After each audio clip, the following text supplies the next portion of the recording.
Todondo, todondo. Et ça, c'est pour... Maintenant, qu'est-ce qu'on fait maintenant? Je vais vous poser quelques petites questions. Vous ressemblez beaucoup à Maurice Béjart.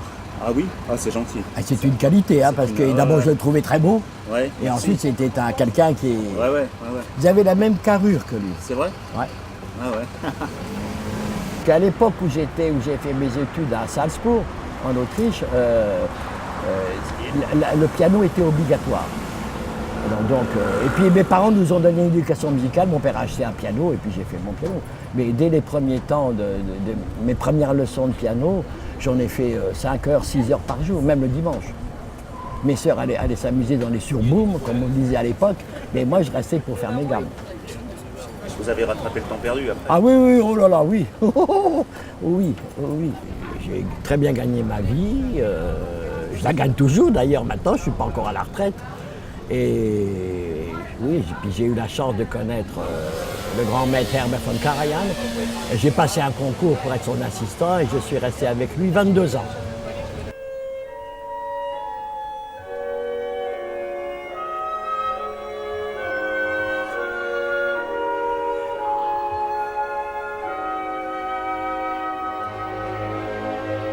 Alors, après ma première leçon de piano à la Schola Cantorum dans Paris, ma mère m'a accompagné à un concert le dimanche qui a suivi. Et ensuite, en sortant du concert, c'était un orchestre allemand, c'était l'orchestre de Munich dirigé par Fritz Rieger. Et en sortant du concert, j'ai dit que je voulais être chef d'orchestre ou clochard. Et depuis, je n'ai pas changé d'avis. Voilà. Bon, heureusement, tu n'es que chef d'orchestre. Heureusement, je ne sais pas, mais enfin bon, oui, on ne peut pas faire plusieurs métiers en même temps.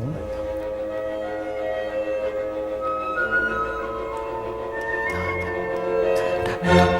Moi, je ne conçois pas un jour sans travailler ou écouter de la musique. Même quand je suis dans un pays chaud, étendu au soleil, je me récite des partitions. Alors, vous voyez, ça me suit partout.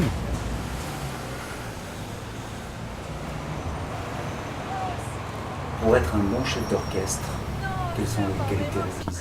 Mais il faut d'abord avoir beaucoup d'oreilles. Il faut avoir l'oreille, ce qu'on appelle l'oreille absolue.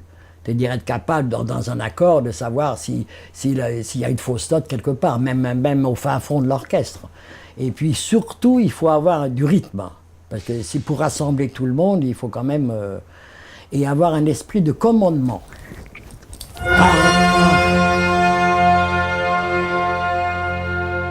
Dans la direction de Karajan, il y avait quelque chose de vital. Il avait une puissance et surtout un certain magnétisme absolument dingue.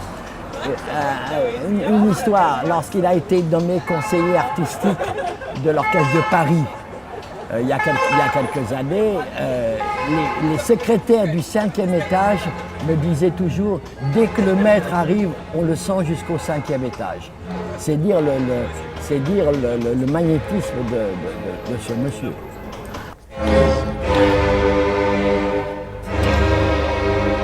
J'aime par-dessus tout la musique, mais j'ai beaucoup d'autres plaisirs que la musique. Le soleil et les femmes. Ça, c'est ma ligne de vie. D'abord, ça va très bien ensemble, d'ailleurs.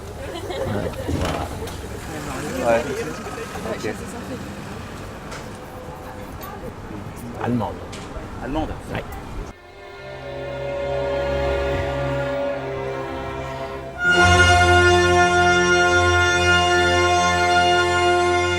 Je visualise toujours l'orchestre, même quand je suis seul dans mon salon pour diriger. Parce que je dispose toujours l'orchestre de la même façon.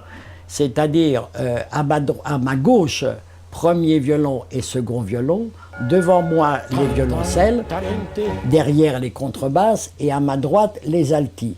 Et plus loin, les flûtes, les hautbois, les clarinettes, les bassons, les cuivres et la percussion. Donc je visualise toujours l'orchestre, même quand je n'ai pas d'orchestre devant moi, comme pour m'exercer, je le fais.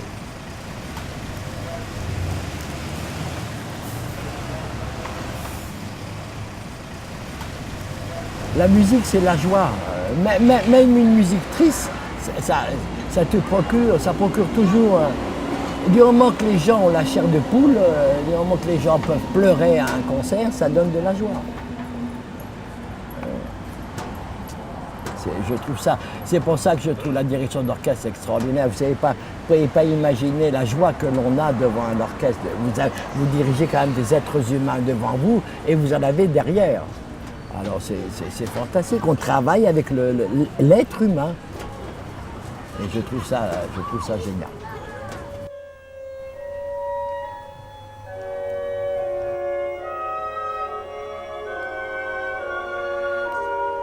J'ai dirigé à peu près partout, sauf malheureusement dans les pays pauvres, justement, parce que là, ils n'ont pas d'orchestre.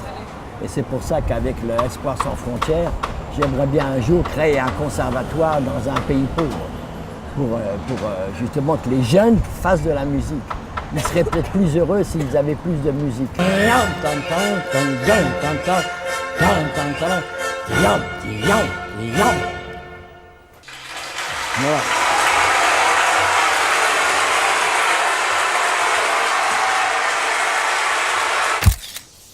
Ce qui ne m'empêche pas d'aimer Johnny Hallyday, hein, des gens comme ça. Hein. Oui.